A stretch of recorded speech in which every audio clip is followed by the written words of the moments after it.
Assalamualaikum warahmatullahi wabarakatuh. Waalaikumsalam warahmatullahi wabarakatuh.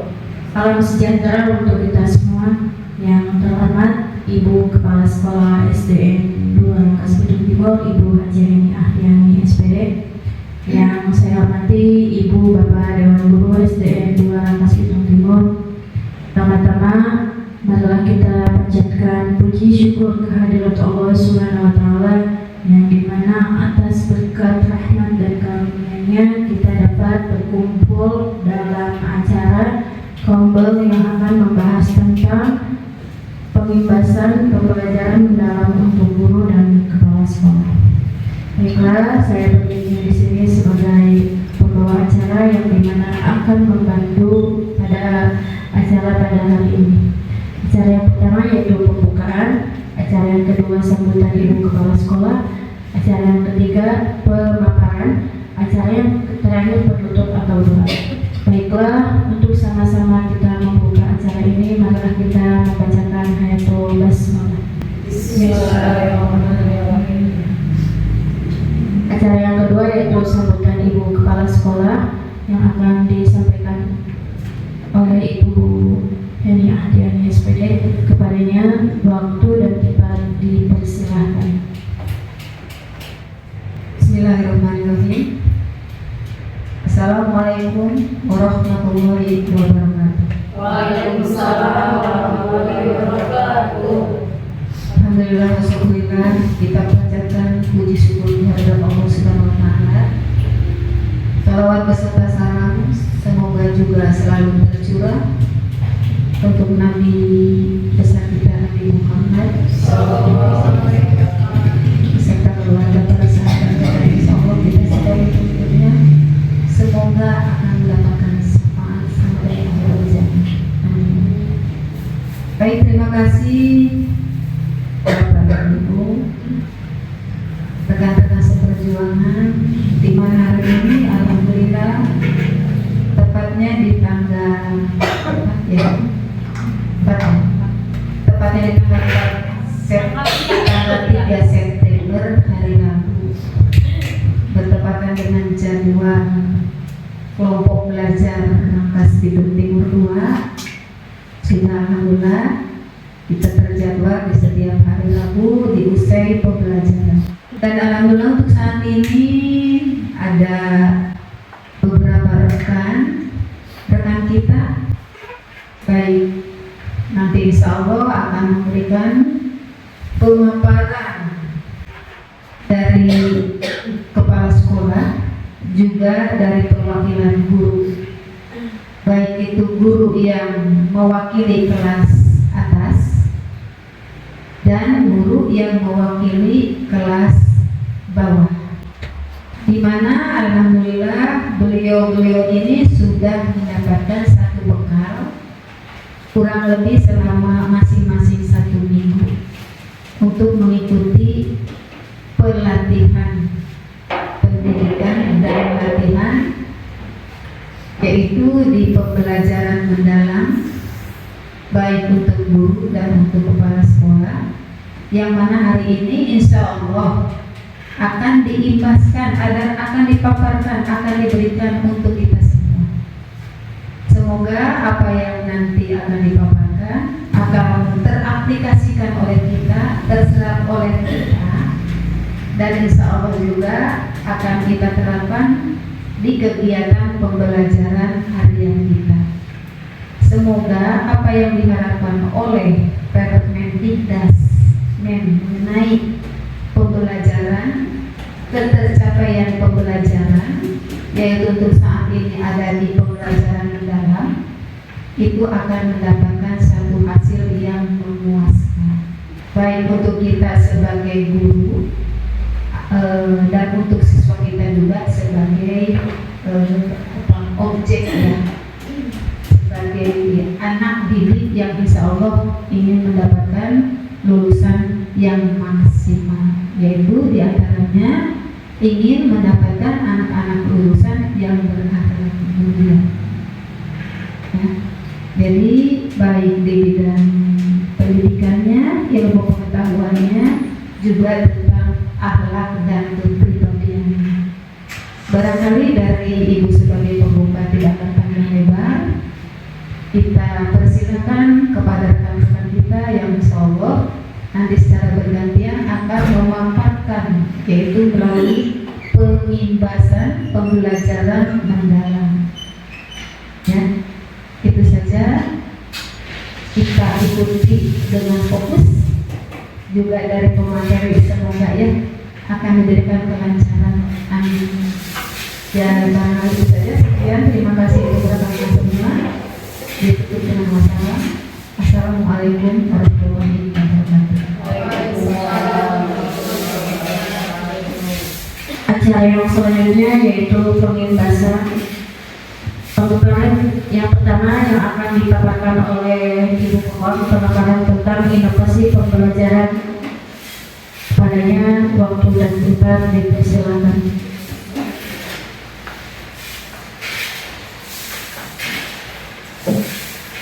Bismillahirrahmanirrahim. Assalamualaikum warahmatullahi wabarakatuh. Yang saya hormati Ibu Kepala Sekolah SDN 2 Mas Bitung Timur, Ibu Hendeni SPD. Yang saya hormati Bapak Ibu Dewan Guru, salawat serta salam tidak lupa saya curahkan kepada baginda Nabi kita Muhammad SAW. Alhamdulillah ya, pada kesempatan hari ini kita diberikan kesehatan, diberikan waktu ya untuk belajar mungkin Ibu ya, untuk belajar kembali tentang pembelajaran mendalam ini, di mana saya diberi kesempatan untuk memaparkan mungkin Ibu sedikit ilmu yang saya dapatkan dari pelatihan kemarin. Mudah-mudahan apa yang nanti saya sampaikan mudah dipahami ya Bu ya. Saya akan mencoba memaparkan apa yang saya dapatkan selama pelatihan kemarin ya Bu. Di sini saya akan memaparkan tentang program inovasi pembelajaran mendalam untuk mencapai profil lulusan 8 dimensi ya. Ya baik Ibu Bapak yang saya hormati, sebelum saya memaparkan tentang 8 dimensi profil lulusan ya, perlu Ibu ketahui kita sebelum mempelajari pembelajaran mendalam ini, sebetulnya pembelajaran mendalam ini bukan suatu kurikulum baru ya Bu ya. Pada tahun 1970-an itu sebetulnya sudah ada ya Bu, dulu ada kurikulum namanya CSA yang mungkin Ibu udah mengalami dulu waktu masih mengajar Ibu ya. Ada yang disebut PAKEM, ada PAKEM ya Ibu ya. Terus kemudian ada kurikulum Kurtilas, kurikulum Merdeka, dan sekarang tentang kurikulum, bukan kurikulum sebetulnya Bu ya. Ini pembelajaran ya, pembelajaran mendalam ya, dimana kita harus mengetahui dulu kerjanya ya Bu ya. Di sini saya akan perlihatkan tentang kerangka kerja dari pembelajaran mendalam dulu Bu. Jelas nggak Bu?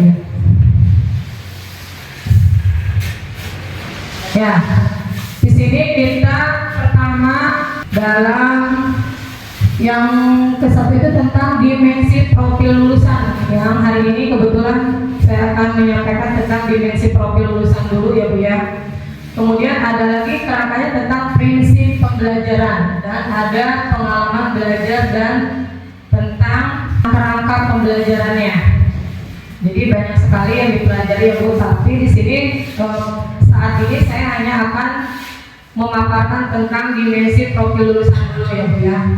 Di mana 8 profil dimensi lulusan ini diharapkan nanti murid-murid kita setelah melakukan proses pembelajaran berkaitannya dengan pembelajaran mendalam ini, diharapkan anak-anak memiliki 8 dimensi profil lulusan, yaitu 1 tentang keimanan dan ketakwaan terhadap Tuhan Yang Maha Esa, kemudian kewarganegaraan, penalaran kritis, kolaborasi, kemudian kemandirian, ada kesehatan dan komunikasi. Tadi mohon maaf ada yang ketinggalan ya, kreativitas ya, itu urutan yang diharapkan dari pembelajaran mendalam ya Bu ya. Baik Ibu Bapak, yang pertama yaitu tentang keimanan dan ketakwaan. Ya, di sini dimensi lulusan. Mohon maaf Ibu, apakah sambil duduk aja Ibu? Betul. Keimanan dan ketakwaan terhadap Tuhan Yang Maha Esa. Mungkin yang kemarin juga profil Pancasila masih sama ya Bu ya, masih ada ya. Keseharian ini anak-anak biasa yang dilakukan itu kan tentang beribadah, kejujuran kayak gitu ya. Cuma di sini saya jelaskan dulu dimensi profil dari lulusan keimanan ketakwaan terhadap Tuhan Yang Maha Esa ini menunjukkan individu yang memiliki keyakinan teguh akan keberadaan Tuhan serta menghayati nilai-nilai spiritual dalam kehidupan sehari-hari. Nilai keimanan ini tercermin dalam perilaku yang berakhlak mulia, penuh kasih sayang serta tanggung jawab dalam menjalankan tugas dan kewajibannya. Dengan demikian, profil ini menekankan pentingnya keseimbangan antara pengetahuan, moralitas dan hubungan yang harmonis dengan Tuhan, sesama manusia dan lingkungan sekitarnya. Saya percaya, yakin Ibu Bapak pasti sudah paham ya tentang dimensi yang pertama ini. Kita bukan hanya sekadar pengetahuan saja ya Bu ya kepada anak, memberikan ilmu, transfer ilmu, tapi lebih relevan kepada perilaku sehari-hari mungkin ya Bu ya, perilaku dengan kehidupan yang dilakukan anak-anak. Biasanya kita di sekolah melakukan berdoa seperti itu ya Bu ya. Kebiasaan kita melaksanakan sholat, biasakan tahfidz ya Bu ya sebelum membaca surat-surat. Karena itu juga termasuk kan ya ke dalam keimanan dan ketakwaan. Ya, sekilas aja ya Bu ya, ini mah udah paham. Yang kedua yaitu tentang kewargaan.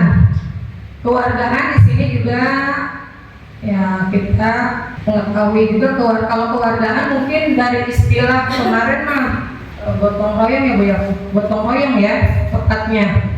Sekarang istilahnya kewargaan, menunjukkan di sini dipaparkan individu itu memiliki rasa cinta tanah air, atau lebih tepatnya patriotisme ya Bu ya. Kalau tuh ada rasa cinta tanah air, mentaati aturan, norma sosial hukum dalam kehidupan masyarakat, memiliki kepedulian, tanggung jawab sosial, serta berkomitmen untuk menyelesaikan masalah nyata yang terkait berkelanjutan manusia dan lingkungan ya. Fokusnya kesadaran peserta didik itu berkontribusi terhadap kebaikan bersama sebagai warga negara dan warga dunia. Ya, intinya di sini kewarganegaraan ini dititik beratkan kepada bahwa murid itu harus memiliki menjunjung moral ya Bu ya, moral, kemudian nilai spiritualnya juga harus bersikap adil di sini, saling menghormati sesama teman-teman, itu termasuk nilai kewarganegaraan ya di situ. Dan juga siswa itu harus berperan aktif ya Bu, ikut bermusyawarah ketika melaksanakan istilah pembelajaran di kelas, sedang berdiskusi, itu masuk ke dimensi kewarganegaraan ya Bu ya. Selanjutnya yang ketiga ada penalaran kritis. Di sini lulusan kritis ini maksudnya dia berpikirnya logis, analitis dan reflektif dalam memahami, mengevaluasi serta memproses informasi. Kemarin juga di profil Pancasila juga ada ya penalaran kritis, kalau nggak salah itu ya masih ada. Nah, tidak jauh seperti itu ya Bu ya. Kemudian ada lagi tentang kreativitas. Kreativitas ini juga siswa nanti diharapkan memiliki dan mampu berpikir secara inovatif dan fleksibel ya, fleksibel. Kemudian ada lagi tentang yang kelima, kolaborasi. Kolaborasi itu individu mampu bekerja sama secara efektif dengan orang lain secara gotong royong. Ini juga sama sebetulnya masuk ke gotong royong ya, yang kemarin ngambil dimensi Pancasila, hanya sekarang istilahnya berkolaborasi ya. Sebetulnya sama aja dengan bergotong royong ya Bu ya. Kemudian ada lagi kemandirian. Ini kemandirian itu peserta didik mampu bertanggung jawab atas proses dan hasil belajarnya sendiri dan menunjukkan kemampuan untuk mengambil inisiatif mengatasi hambatan. Di setiap hambatan anak bisa menyelesaikan tugasnya secara mandiri ya, dari situ. Yang ketujuh ada lagi tentang kesehatan, menggambarkan peserta didik jasmani dan rohani menjalankan kebiasaan hidup sehat. Nah ini ada kaitannya dengan 7 KAI ya Bu. Kebiasaan anak Indonesia hebat ya. Ya kita sudah melakukan ya ini setiap harinya melakukan senam sebelum pembelajaran ya. Itu yang diharapkan dari 8 dimensi lulusan. Yang paling terakhir yaitu tentang komunikasi. Yang komunikasi ini untuk menyampaikan ide, gagasan, informasi dengan jelas serta berinteraksi secara efektif dalam berbagai situasi ya.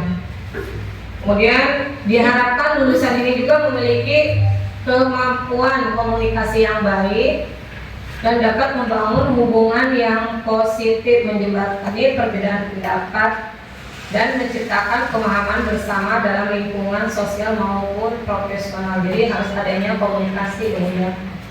Ya mungkin itu yang dapat saya sampaikan mungkin ya Bu, dari program inovasi pembelajaran mendalam untuk mencapai profil lulusan 8 dimensi itu.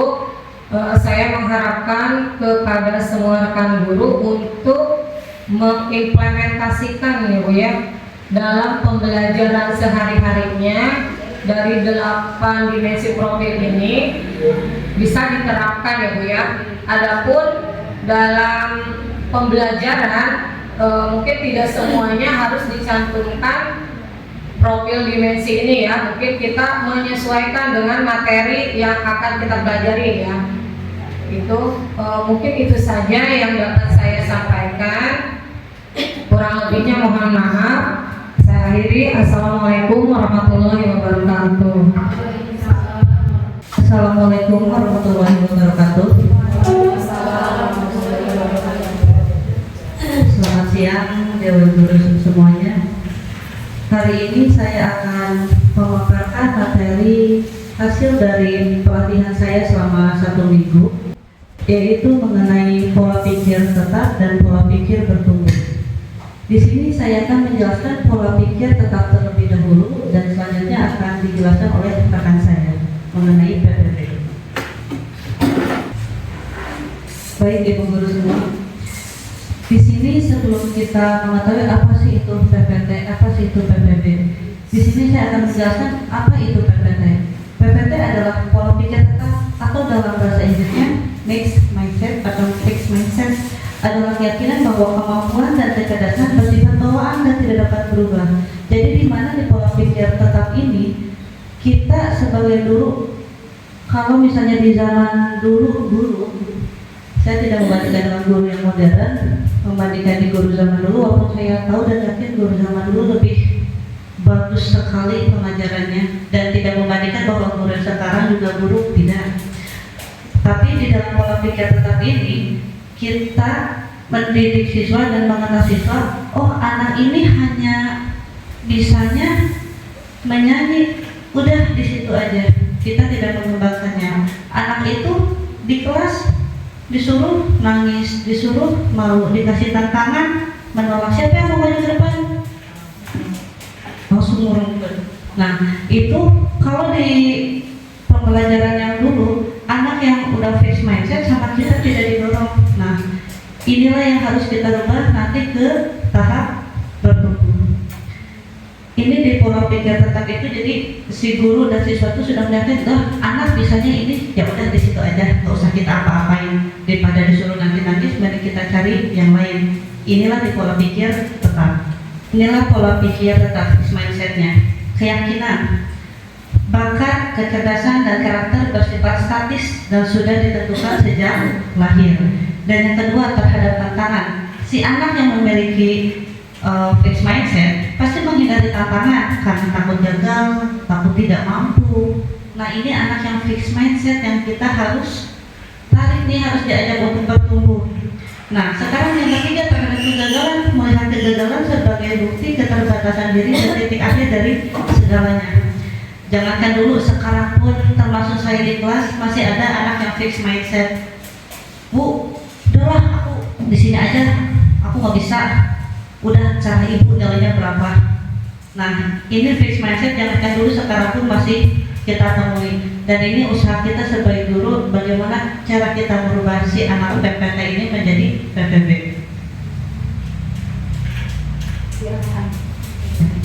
Selanjutnya terhadap segi usaha, merasa usaha tidak akan mengubah apapun dan mengandalkan bakat alami saja.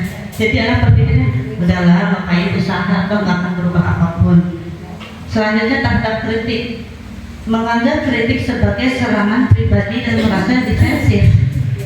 Si anak ketika dikasih kritik sama guru ataupun sama teman, dia tidak mau menerima kritikan tersebut karena kamu mah kritik saya, kamu mah hewan kalian, mas saya nggak suka sama saya. Nah itu si anak fixed mindset yang tidak mau menerima pendapat atau kritik dari siapapun termasuk gurunya sendiri. Dia iya tapi di belakang ternyata si anak itu mengutuk, ih si ibu so tahu orang aku bisa segini. Nah itu anak yang fixed mindset ya ibu yang harus kita kenali. Dan saya pasti ibu-ibu di sini semua sudah tahu kejadian ini selalu ada di dalam kelas. Cuman bedanya kalau sekarang tuh ada teorinya kalau anaknya kayak seperti ini tuh, oh disebutnya fixed mindset. Kalau dulu mah kita nggak tahu nama si anak tuh apa kategorinya. Sekarang tuh hanya dikasih judul fixed mindset dan growth mindset.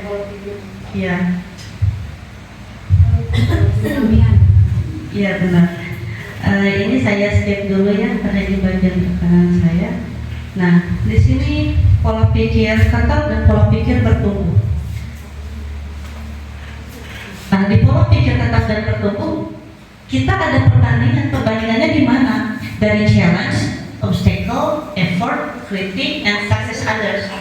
Nah dari challenge, kalau si pola pikir tetap si anak yang PPT ini dia tuh selalu menghindar, dikasih tugas maju ke depan, selalu menghindar, selalu avoid aja. Nah kalau si anak yang PPP selalu menerima apapun itu tantangannya. Jadi walaupun aku ngerjain, aku mau maju kok, ataupun itu salah, maju aja ke depan, salah mau nggak, itu udah masuk anaknya PPT. Cuman kalau anak yang PPT dia dikasih challenge selalu menghindar, always avoid itu.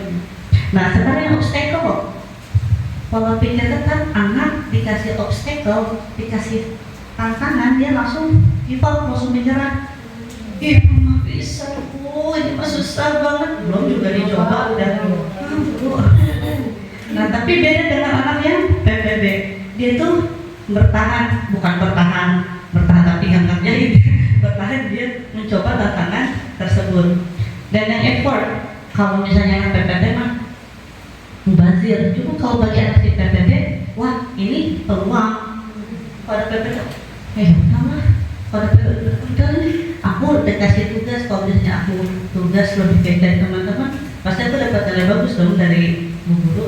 Nah itu anak yang PPT. Cuma kalau PPT ya udah terima, aku bisanya segini, udah gitu aja. Itu anak yang statis itu aja kalau PPT. Ya kalau kritik, nah si anak PPT sama anak PPB beda. Kalau si anak PPT dikasih kritik, dia pemain nggak mau menerima kritikan itu, tapi kalau anak PPB dia selalu menerima, oh iya itu sebagai masukan untuk dirinya. Nah sedangkan success others, kalau di PPT itu sebagai ancaman, sebagai ceritanya dia. Kalau misalnya di PPP sebagai inspirasi. Nah jadi bedanya itu sih PPT sama PPP. Kalau yang bagian success others, kalau bagi si anak PPT mah ini ancaman nih buat saya. Kalau bagian PPP, oh ini inspirasi bagi saya. Ini dalam konteks apa? Tapi dalam konteks si siswa menghadapi tantangan berbagai tugas yang diberikan oleh guru.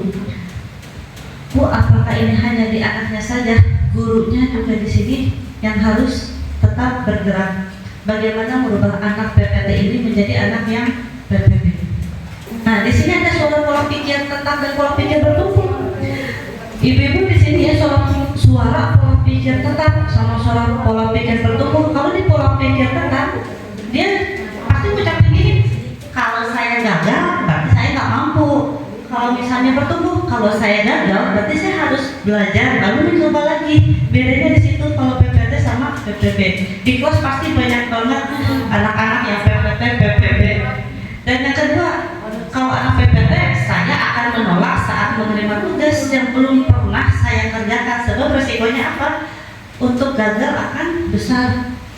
Anak PPT itu belum belajar, pasti ini modelnya jelek. Nah itu anaknya PPT. Tapi kalau anak PPP, saya akan menerima pekerjaan yang belum pernah saya kerjakan. Sebab ini adalah peluang. Dia menganggap itu, oh ini tuh peluangnya saya loh. Gimana caranya saya untuk cari tahu. Dan anak PPT ada lagi di suara yang ketiga, kesalahan menunjukkan kelemahan saya sehingga harus dihindari demi menjaga nama baik.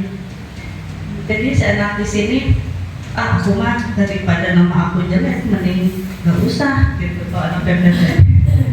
Jadi gak mau daripada ketahuan saya lemahnya di situ, mending menghindar. Tapi anak yang PPP, kesalahan merupakan sebuah proses belajar dan peluang untuk meningkatkan potensi diri.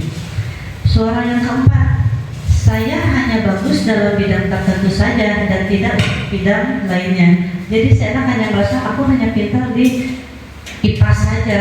Jadi pelajaran yang lain itu ya udah malas, nggak ada usaha buat belajar. Udah tahu aku cuma bisa di pelajaran IPA, tapi pelajaran yang lain dia cuma ya udahlah aku nggak bisa, makanya belajar orang aku kitanya sama IPAS doang. Tapi kalau untuk yang bertumbuh, saya bisa belajar apapun juga yang saya mau, termasuk hal-hal yang sulit sekalipun. Dan yang terakhir, suara pola pikir tetap, kecerdasan dan kemampuan adalah segalanya dan akan menjadi faktor yang menentukan sukses tidaknya. Namun berbeda dengan yang bertumbuh, belajar dan berusaha adalah faktor kunci yang akan menentukan sukses tidaknya seseorang.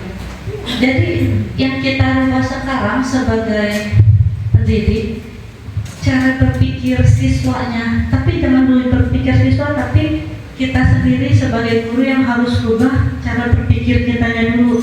Jadi kita nggak bisa dulu, kamu harus berani, kamu harus menerima segala tantangan, kamu harus menerima segala kritik, segala masukan apapun itu. Tapi kita sendiri sebagai pendidik tidak menerapkan itu ke dalam diri kita.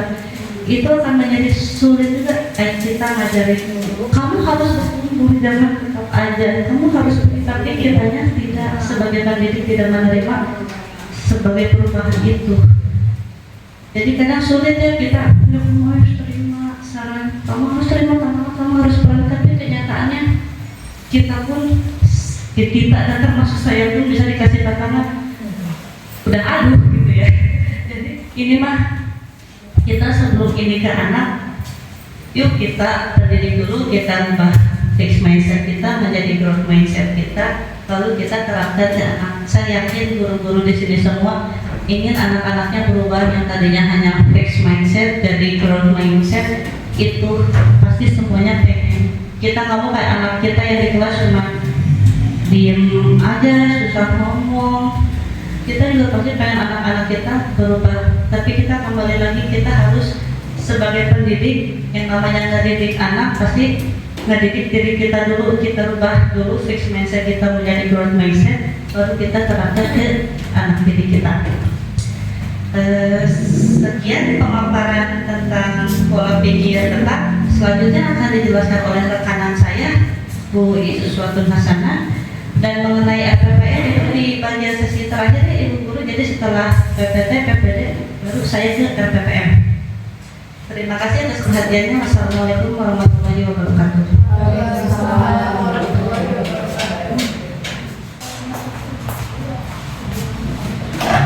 Assalamualaikum warahmatullahi wabarakatuh.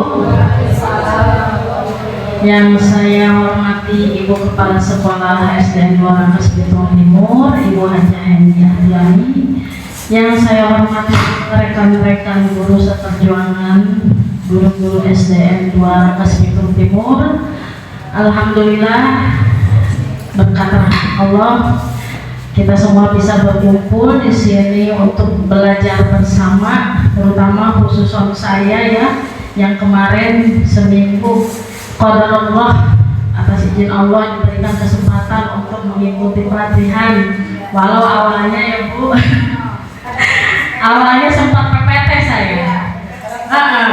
Nah itu sebagian besar materi saya dengan punya Bu Desi itu sama persis, cuma mungkin format infokusnya aja yang beda, cuman isinya sama, dan sebagian besar saya dengarkan tadi, saya simak tadi diterangkan semua oleh Bu Desi, cuman katanya bagian ini yang belum.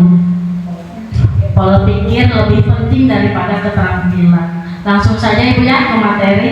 Sama satu lagi ada nanti akan saya paparkan 2 poin. Poin pertama, pola pikir lebih penting daripada keterampilan.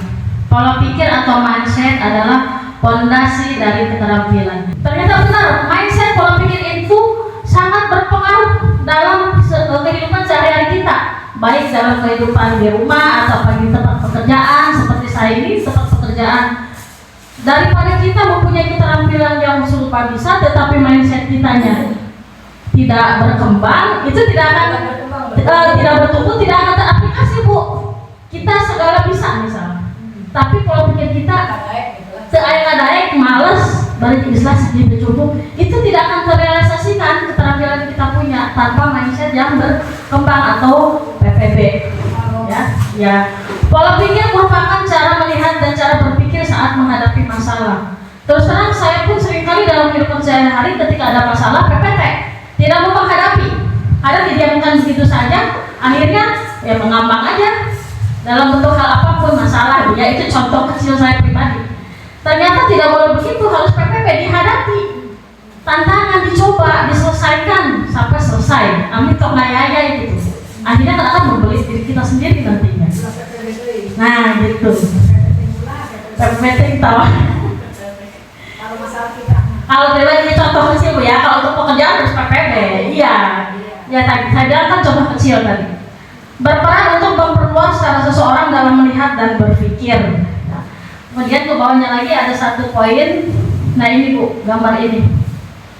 Ada yang gambarnya gembok, itu otak manusia yang berpikir PPT, pola pikir tetap.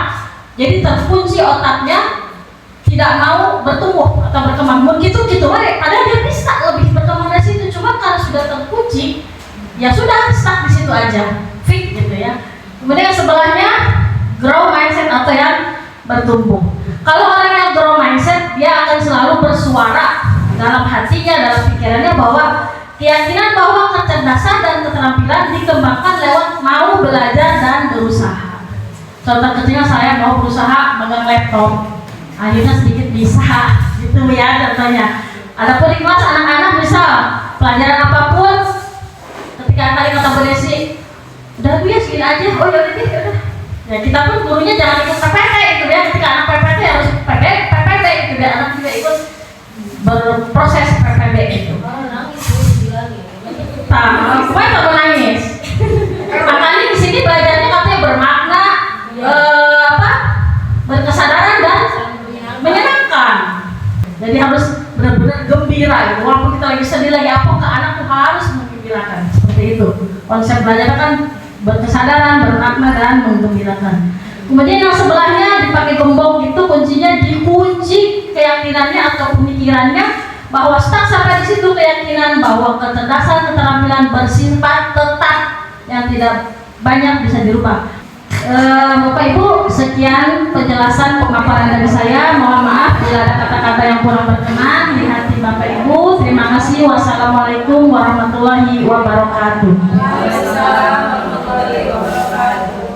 Nah, di dalam kerangka kerja pembelajaran mendalam ada 4 poin utamanya yang harus ada di dalamnya. Yang pertama dimensi profil lulusan, yang kedua kerangka pembelajaran, ketiga pengalaman belajar, keempat prinsip pembelajaran. Kerangka kerja pembelajaran mendalam. Kita skip ya Bapak Ibu bagian ininya. Tujuan pembelajaran mendalam. Nah, ini kerangkanya yang 4 poin tadi. Dimensi profil lulusan yang kita sudah ketahui ada 8 dimensi yang akan dijelaskan di slide berikutnya. Kerangka pembelajaran itu sebagai panduan sistematis dalam menyusun desain pembelajaran. Dan pengalaman belajar sebagai proses yang dialami peserta didik dalam pembelajaran. Dan yang terakhir, prinsip pembelajaran. Prinsip pembelajaran merupakan dasar karakteristik pembelajaran mendalam. 8 DPL apa saja? Keimanan dan ketakwaan kepada Tuhan Yang Maha Esa. 2 kewargaan. 3 kreativitas. 4 penalaran kritis. 5 kolaborasi. 6 kemandirian. 7 kesehatan. Dan 8 komunikasi. Ini harus kita hafalkan dan ingat, walaupun kadang ketika ditanya sama narasumber untuk pengawas, kadang kita suka ingatnya yang profil Pancasila terus. Nah, ini kerangka pembelajarannya. Di dalam kerangka pembelajaran, di dalamnya itu ada isinya praktik pedagogis, kemitraan pembelajaran, lingkungan pembelajaran, dan pemanfaatan digital di dalam kerangka pembelajaran. Mungkin kita nanti akan pahamnya ketika di LPP-nya ya. Ini yang pengalaman belajar. Di pengalaman belajar ada 3 poin: memahami, mengaplikasi, dan merefleksi. Memahami fase awal pembelajaran di mana peserta didik membangun pemahaman yang kuat tentang konsep, tidak hanya menghafal tetapi juga menangkap makna dan keterkaitan antar gagasan. Intinya mah anak paham dulu. Dan yang kedua, mengaplikasikan. Setelah memahami, anak mengaplikasikannya, mempraktekannya, dan setelah itu merefleksi. Di situ adalah proses evaluasi siswa. Selanjutnya, prinsip pembelajaran. Ada 3, yaitu BBM, berkesadaran, bermakna, menggembirakan. Mungkin ketika kita naik motor ingatnya BBM itu ya Pertalite, Pertamax. Tapi ketika kita di kelas ingatnya BBM itu ya ini, berkesadaran, bermakna, dan menggembirakan. Mindful, meaningful, and joyful. Nah, ketika berkesadaran, kenyamanan peserta didik dalam belajar, fokus kesadaran, kesempatan, keterlibatan, keterbukaan, dan pengetahuan. Inilah poin penting berkesadaran. Anak tuh sadar itu sadar gimana? Begini-gini mbak, kita digoyang-goyang badannya kan enggak, sadar. Tapi kesadaran di sini yang kita lihat itu, oh anak udah nyaman nih belajar, anak udah fokus nih, anak udah terlibat nih, udah keterbukaan nih sama kita, udah ingin tahu nih, udah kepo nih. Wah ini belajarnya tentang sendi, udah bu, sendi apa sih bu? Sendi teh apa sih bu? Nah itu artinya anak sudah mulai berkesadaran. Dan yang kedua, bermakna. Kontekstual, keterlibatan peserta didik, kebermanfaatan, dan pembelajaran sepanjang hayat. Nah di bermakna ini baru setelah kita anak udah sadar nih, udah tahu, udah nanya, ibu belajar IPA sedih sendi ya, sendi apa sih? Oh udah juga masuk nih kan ke berkesadaran. Kita lanjutin ke bermakna, kita libatin ke peserta didik ini. Kan anak udah nanya sendi itu apa? Coba kamu gerak-gerak. Yang gerak bagian mana? Kita belum menjelasin sendi, peluru sendi ini itu belum ya. Di sini kita ajak dulu anak keterlibatan peserta didik dan pembelajaran sepanjang hayatnya gimana? Dari kehidupan dia sehari-hari dia bergerak, kalau di pelajaran IPAS ya. Nah setelah anak terlibat, udah masuk nih ke dalam materi yang akan kita sampaikan hari ini. Masuklah kita ke menggembirakan. Gimana caranya kita membuat lingkungan belajar itu interaktif, menarik, minat rasa ingin tahu siswa, aku jadi pengen tahu, lalu menginspirasi, memotivasi, dan aha moment, dan memberikan ruang kreativitas. Ini kata aha moment tuh emang benar saya baru dengar ketika pelatihan kemarin, aha moment. Yang kita tahu kalau di susu yang ada AHA dan DHA. Nah, sama aja sih AHA dan DHA. Jadi aha moment di sini anak udah mulai senang, udah mulai pengen tahu. Di situ kita langsung just gimana caranya kita masukkan materi itu dengan yang mengembirakan. Jadi di aha moment ini, oh berarti anakku udah di pikirannya itu udah nyambung semua nih. Langsung kita masukin si materi kita, tapi dengan cara yang menyenangkan. Kadang saya juga di kelas merasakan ini sulit mendapatkan aha moment. Soalnya aha moment itu mungkin hanya didapatkan oleh beberapa anak yang emang fokus. Temannya sebenarnya kadang ngajak ngobrol mah sulit dapat aha momen juga. Iya. Jadi pintar mancing. Iya, iya bisa mancing. Iya benar Ibu. Jadi kalau misalnya di dalam prinsip pembelajaran PM yang BBM ini sebenarnya mah dari dulu kayak kita udah melaksanain dari zaman guru-guru juga kayak begini.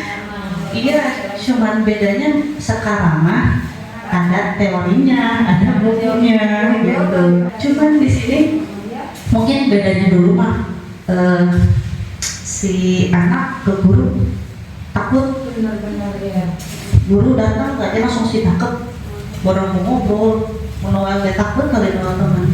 Kalau sekarang mah guru datang, gimana caranya kita sebagai guru dinantikan kehadirannya, gimana caranya kita datang, ini ibu datang kasih ibu masuk, padahal kita baru duduk ya, ini mau masuk apa dari siapa ibu hai cepat masuk, cepat belajar. Nah itu yang harus dicari ketika di RPM sekarang. Jadi bagaimana caranya kita sebagai guru dinanti oleh siswa.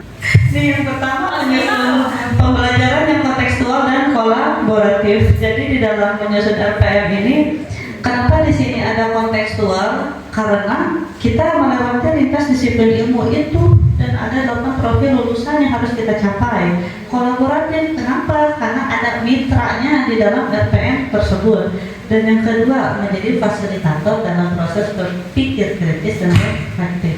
Fasilitator siapa? Ya kita disebutnya fasilitator yang memfasilitasi. Dan yang ketiga, menumbuhkan lingkungan belajar yang inspiratif dan aman. Kita pasti ingin menciptakan kelas kita tuh aman, tanpa gangguan dari pihak luar manapun. Ini peran guru.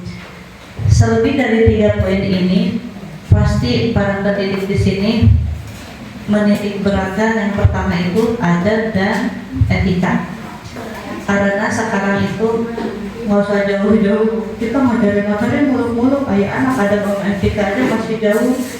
Jadi ya ini juga sebagai PR berat juga bagi saya, bagi guru-guru di SD 2 Rengas Timur, bagi seluruh guru di Indonesia, yang diutamakan pertama itu adalah adat dan etika.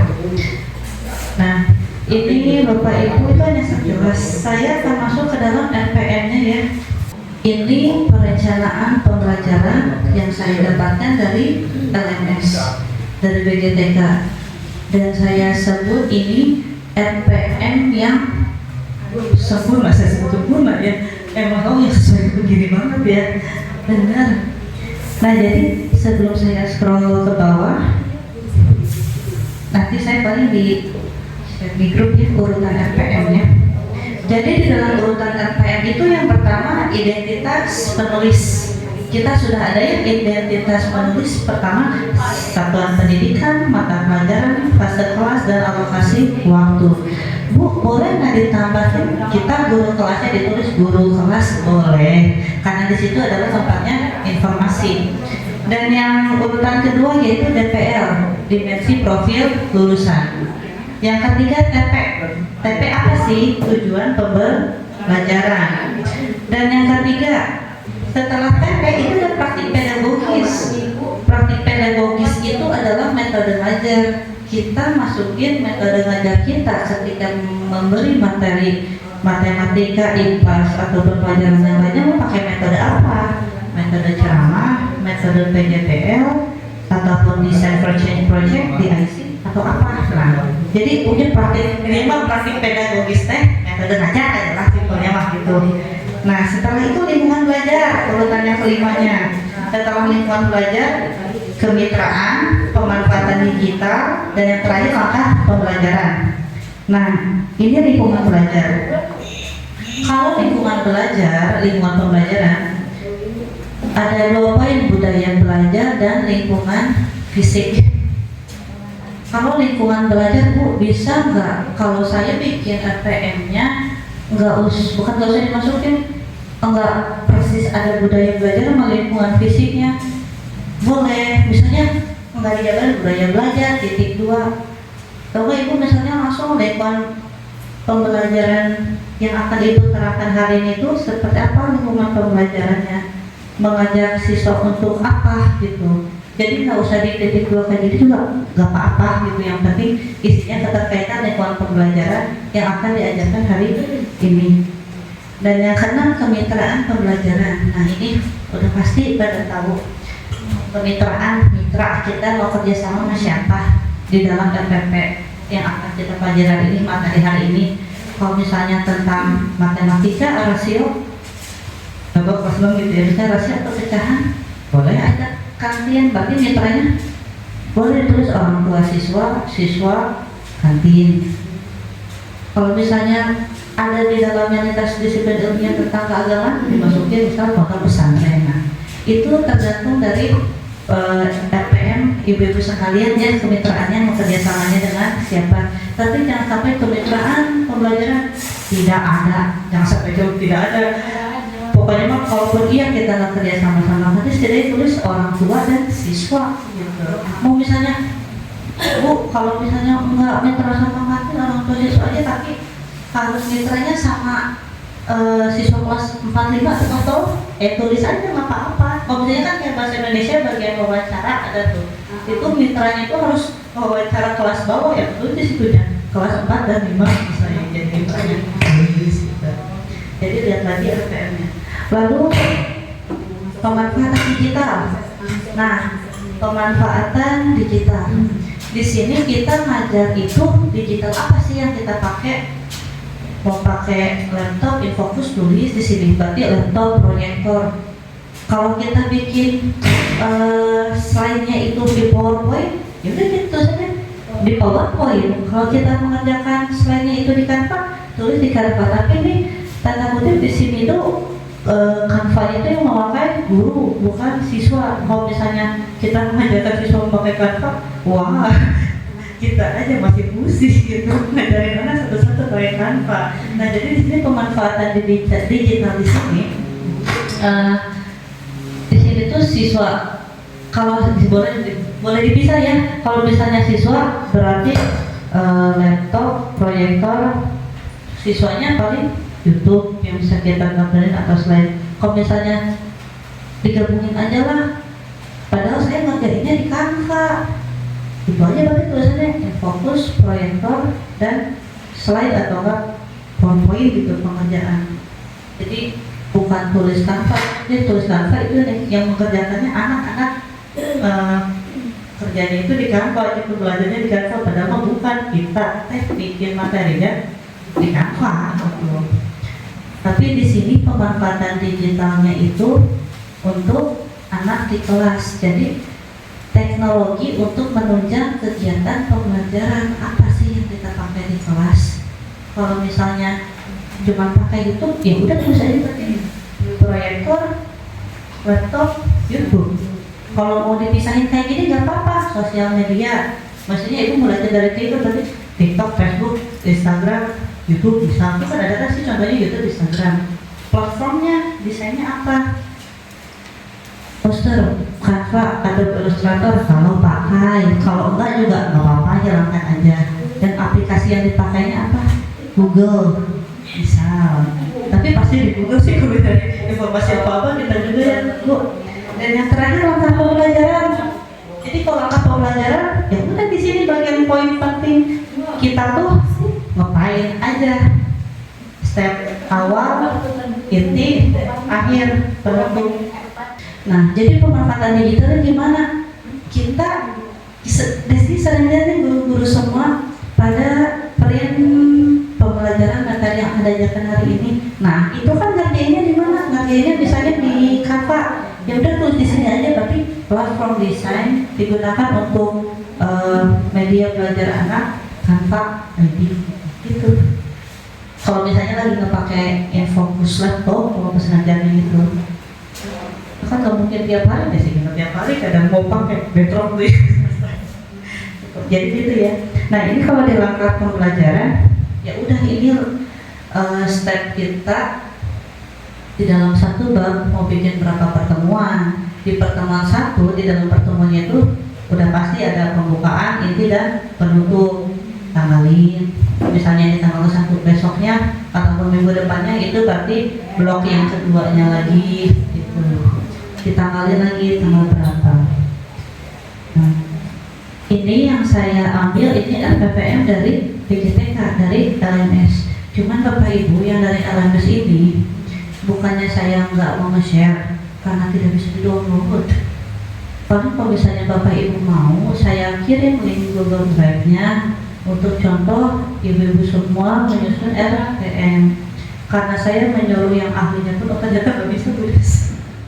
Jadi pokoknya di RPM di sini ada 8 urutannya ya: identitas, DPL, TP, praktik pedagogis, lingkungan belajar, kemitraan, pemanfaatan digital, dan langkah pembelajaran. Jadi kalau misalnya Bapak Ibu yang sudah membuat RPM, ya kalau misalnya tidak ada satu yang satu ketinggalan atau masukin, jadi wayahnya harus dirubah. Jadi wayang harus berubah. Kalau misalnya ada kita bikin RPP ini ketinggalan, nggak ada mitranya.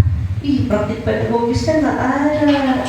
Jadi ngeprint ulang. Tapi ngeprint ulang di sini nggak usah sama awal ke akhir. Yang salahnya aja gitu. Yang salahnya aja. Jadi kan cuma satu halaman doang. Kecuali kalau bergeser yang lain. Nah, terus yang sering kita lupa ya, ketika lintas disiplin ilmu, ini materi pendidikan Pancasila. Lintas disiplin ilmunya kan nggak SBDP, IPS-nya nggak ambil IPA-nya ya Bu Desi, karena nggak ada IPA-nya gitu, itu nggak bisa dikaitin IPA. IPS-nya dan bahasa Indonesia kadang nggak ada tiap pertemuannya, lupanya. Lintas disiplin ilmu ini kadang sama diri saya sendiri pun nggak ke zaman. Jadi kalau misalnya ini benar-benar harus perbaikannya, saya juga Bu. Jadi kalau misalnya ngajarin itu bukan dalam artian lintas disiplin ilmunya SBDP. Anak-anak buka SBDP-nya. Ini lagi Indonesia, buka SBDP-nya. Buka IPS sama Indonesia. Bukan. Jadi ketika kita ngejelasin materi IPS tentang sendi, kita belokin ke bagian sendiri. Ya, kita semangat untuk semuanya. Saya tutup penjelasan tentang RPM. Wabillahi taufiq wal hidayah. Wassalamualaikum warahmatullahi wabarakatuh. Acara yang selanjutnya yaitu penutup. Baik, untuk menutup pada acara ini, marilah kita sama-sama membacakan hayatul hamdalah. Alhamdulillah. Saya selaku pembawa acara mohon maaf bila ada kesalahan. Billahi taufiq wal hidayah. Wassalamualaikum warahmatullahi wabarakatuh.